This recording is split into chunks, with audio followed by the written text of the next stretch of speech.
do you know how the world works?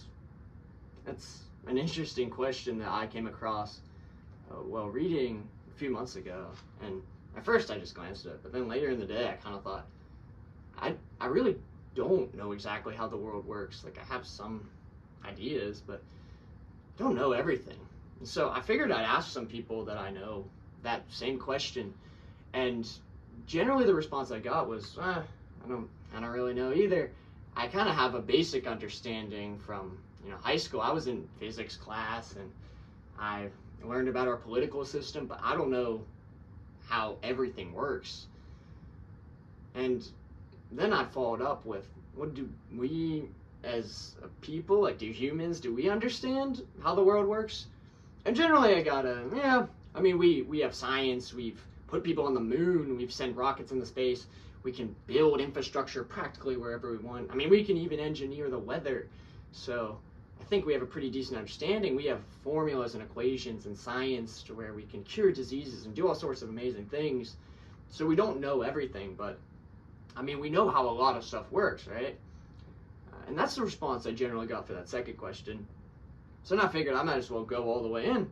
So, all right, that's science. What about, philosophy, the humanities, like morality? Do we know how that works? And a lot of times people say, well, we kind of do. You just have to be, at least in the West, you got to be a good person, which means you treat other people relatively well. You respect everybody, and you're just nice to people, or good, right? You're good. But a lot of times it's these vague ideas in this sense that at the end of the day, everybody does have their own views, and everybody has their own moral standards or codes or philosophy.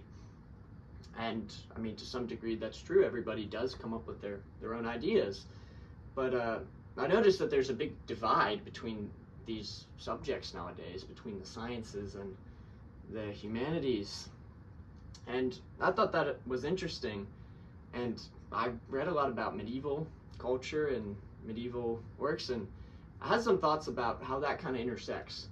Now, to preface, I'm not an academic. I'm 19 years old.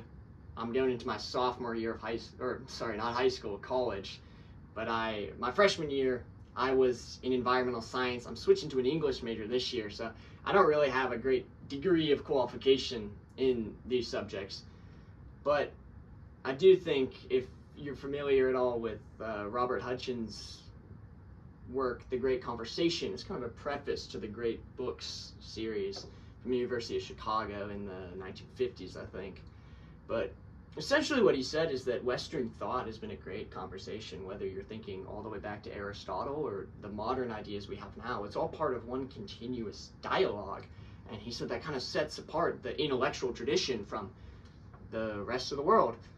And I thought that was a really interesting perspective. And as a part of that, I think, if you engage with these books and you want to have an opinion on it, you can contribute to the dialogue. That doesn't necessarily mean everything you say is going to be true, but as I have an interest in medieval society, and I also am, I'm in college right now, I see a lot of stuff happening. I see a lot of kids around me and how they interact with the world, and I had some thoughts on how that kind of intersects. This isn't really a structured talk. It's not a sit down, write something. I just thought it would be fun to record off the top of my head what I've got to say, and just put it out to where it's public, so whether nobody sees it or somebody sees it, just to have it as a idea, just to take part in that great conversation. I think the internet is a good way to do that nowadays. So, getting into the actual things I want to talk about, what can we learn from medieval society? Well, I think before we look at that, I got to clear up some misconceptions about the medieval period. And there's people who have done this way better than me, who are way more qualified, but I figured I'd do it right here. Just put it in, just so we're on the same footing of kind of my stance on the Middle Ages. So a lot of people now view it as the Dark Ages, and it was this terrible time of oppression where kings ruled over people. You might think of that Monty Python scene where they're digging in the dirt and they say, "Oh, I didn't elect you." And, well, that's hilarious. It's not really a faithful adaptation or depiction of medieval life. And the whole term, the Dark Ages, actually goes back to a poet from Italy named Petrarch. And he coined that term, and it's been a while since I've read any of his writings, but as far as I'm aware, he was speaking in terms of the Roman Empire versus the period he lived in, because he's from the 1300s, and he said that the classical antiquity and that way of thinking had kind of been thrown away, and medievalism was ruled by almost superstition and scholasticism, and eventually that idea gave way to humanism, right? Humanist, that is Petrarch, not the scholasticism, and they almost framed themselves as like these heroes of a rebirth, an intellectual rebirth in Europe. And then you had Voltaire, who was writing during, before the French Revolution and all of those historical conflicts that happened with almost the old world versus the Enlightenment way of thinking. And then you had one of the most famous historical works of all time is The Decline and Fall of the Roman Empire by Gibbon. And he writes very, very critically of the Middle Ages and almost frames it as a barbaric period. But by and then we adapted this, right, as modern, the modern study of history kind of emerged. We started to actually examine source texts and look at these periods. And by the 1920s, you have a general consensus that depiction of the Dark Ages isn't really true. I believe his name was Charles Haskins, and he wrote The Renaissance of the 12th Century, and it's about the revival of education and classical learning and all sorts of art and culture in Europe in the 1100s, and that was one of the most famous works that kind of broke that idea of the Dark Ages, at least from a scholarly perspective. But it lives on in the modern conceptions of the Middle Ages. And there's also kind of give just some extra background knowledge. I'm sure in high school you learned about the Magna Carta it was in 1215.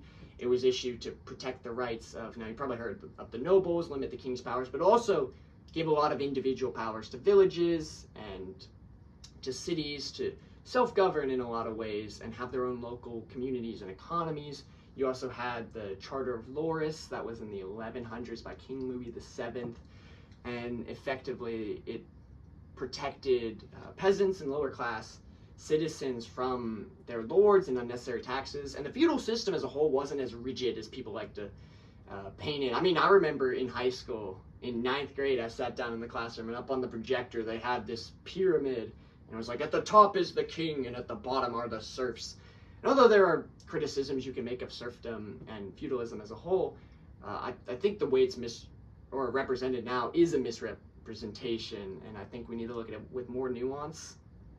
There were village courts, for instance, where you were tried by a jury of your peers, and in a lot of records, the peasants were sided with by their jury over the lords, and a lot of that has to do with these local communities, where people kind of had a distinct culture in each village, in each area in medieval Europe. And like I said, it's a vast network of different ideologies on how political systems worked during this time. There wasn't one feudalism. There's a quote that says there wasn't one feudalism, but many feudalisms, something like that.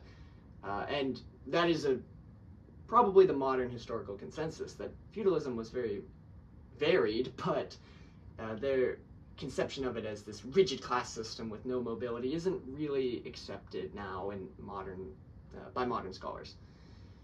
And so what I want to talk about mostly, now that I cleared up a little bit of misconceptions, like I said, I dropped the names of some authors. If you're interested, you can go look at them, and you'll probably find a lot more than I did in their works, or there's plenty of other channels on YouTube that have excellent videos on this.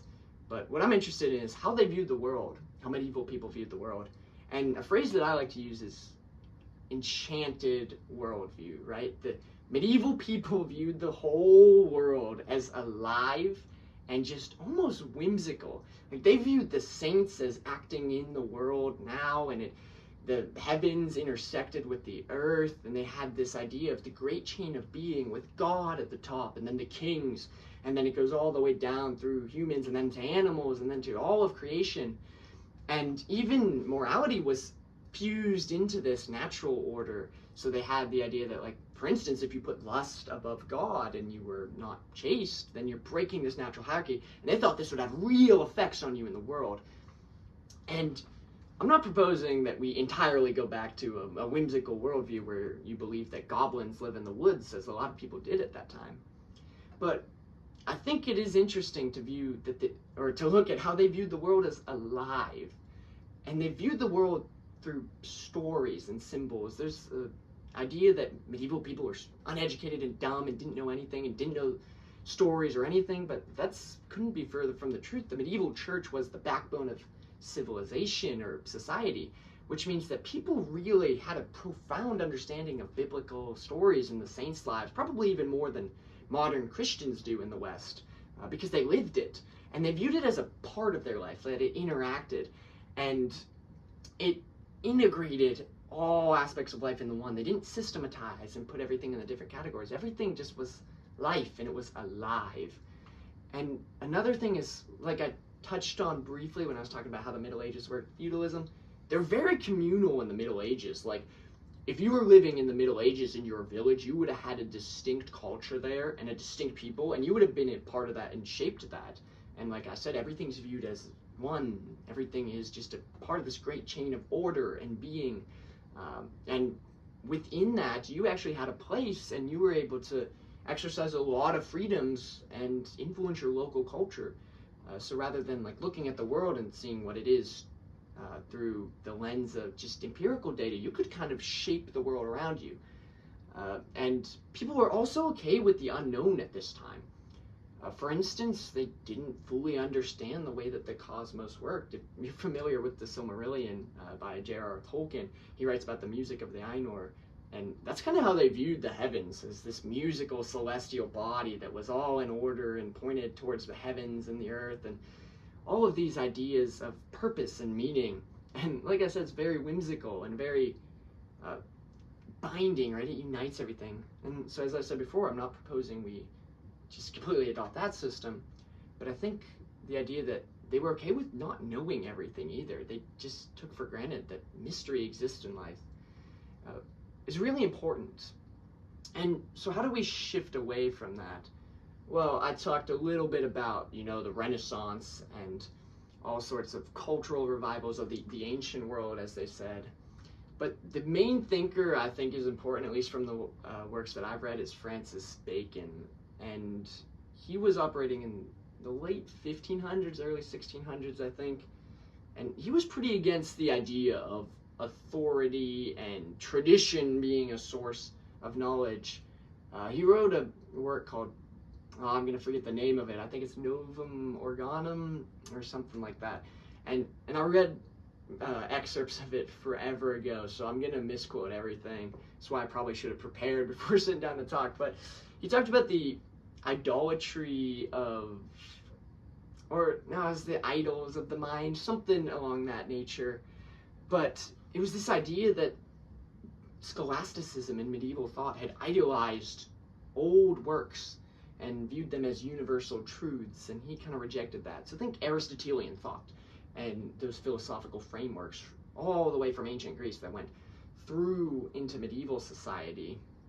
He viewed those universal truths as not universal truths, because he thought that everything had to be determined from induction, right? You need to get data, you need to experiment, and you need to find patterns and systematize it, right? And that's been very influential on modern sciences, and we've achieved a lot through data and experimentation, the scientific method. So I'm in no way arguing against the scientific method in and of itself. But one thing that this did do is, over time, gradually, we shifted into a mindset where we singularly viewed the world through this lens of induction. And now, like, if you look at schools, they tend to focus more on STEM and research and writing research papers. And even when you do literature, you're writing, what did this person think about this work? Or find a theme. You're generally not writing about anything transcendent or new, or anything that you personally find in it, or any philosophy. And we've kind of strayed into this system where everything is systematized, and we view the world as fragmented, right? We have all of our different subjects in school, everyone, and like in the Middle Ages, people had different jobs and stuff, did different skills, but our whole worldview is like just separated into different things. We have different aspects of our life, and that's always been the case, but it's very, very ingrained into us through this way of thinking that we're not really part of one existence. We're almost part of many existences, many different things. And it's very mechanical, right? We have to understand something only through observation, and you have to be able to prove something through experimentation. And all these ideas like metaphysics and philosophy, you can't prove those, so they don't really exist. They just exist in your mind. And one thing that I think that's done is it has led to this hyper individualization where we view everything towards ourselves, and then we view everything in this system where everything is separated, and it causes a lot of problems down the line, which I think is stopping us, one, from changing the things I talked about earlier, like the political systems, our social structures, society. And I'm not talking about massive revolutions, I'm just talking about doing the good we want to do. I think that it's somewhat hindered by this idea of pure individualism. Whereas, say in the Middle Ages, something that we could take from there is their communalism, this idea of localities. I hear a lot now in America, they'll talk about, well, we just need one American identity. Everyone's just American. And while that is true, you should have a national identity. You also need a local identity and a familial identity, and there's all sorts of, and they're all ingrained into one thing, right? It's not separate, your national and local identity. It's part of the same thing. And I think a lot of times when all that's separated, people segment into these smaller groups, and then we get systems like we have now with two parties that most people that I've spoken to feel that neither of them represent their interests, but they just vote for the one that's closest. And we don't really have local control over what we do any longer. And also, as I talked about before, with rampant depression, I mean, it's the rates that depression is at now is ridiculous. And I mean, being in college, you really see it. There's a lot of kids who are really suffering, and a lot of people who have no purpose and fall into nihilism and loneliness. And I think that bringing in some aspects of that enchanted worldview, where why not? Like, I'm not saying except goblins live in the forest, but whenever you're looking at the world and viewing it symbolically and through stories, like when you see something that reminds you of a story in the world, it should call your mind back to that, and it should be part of one universal idea, at least in my opinion, and that could be useful for people, right? Because it almost interjects meaning into life, where you're viewing things through the lens of a greater good, a greater story. And that's another thing, is that with this profound Christian framework that you find in the Middle Ages, and I'm personally a Catholic, and I think that Christianity offers a lot of purpose for people, and it offers, well, one, I would say it offers what is good and true and is the highest good, but even apart from that, the idea that suffering is part of the greater story. And we've almost lost that. People view suffering as something bad, and we don't want to fight through it. And a lot of times we're hopeless. We think, oh, well, we're not going to get this political change we want. We're not going to get, we might not ever own a home, people my age. So what's the point? But I think when you have this enchanted worldview where everything's connected and you view the world in these terms, then as a story almost, as a narrative, then you can find meaning in that suffering and aim it towards a greater good, towards something that's rooted in our past, in our culture, and try to make the changes you want. And when you view the world that way too, it doesn't really regiment you into systems where you just think things are impossible. Like, well, I can't change the political order. My vote doesn't do anything relatively. But if you view it as a local community, and why not? Things are possible, and the whole world is part of some greater system that we don't fully understand, and that's okay. I think that would be really beneficial for some of us to partially adopt into our life. So in essence, I think that we need to bring back just romanticization and love of the world, and view the world as alive and part of a story and a greater idea than just the pure, tangible, physical world. And so those are kind of my thoughts that I have. Like I said, it's unstructured rant. Maybe I'll actually structure something and talk in the future about ways you can practically implement some whimsical or enchanted ideas into your life. And I'm not saying become delusional or crazy. I'm saying just view the world through a little bit different framework. But thank you for your attention. Thank you for watching. And God bless.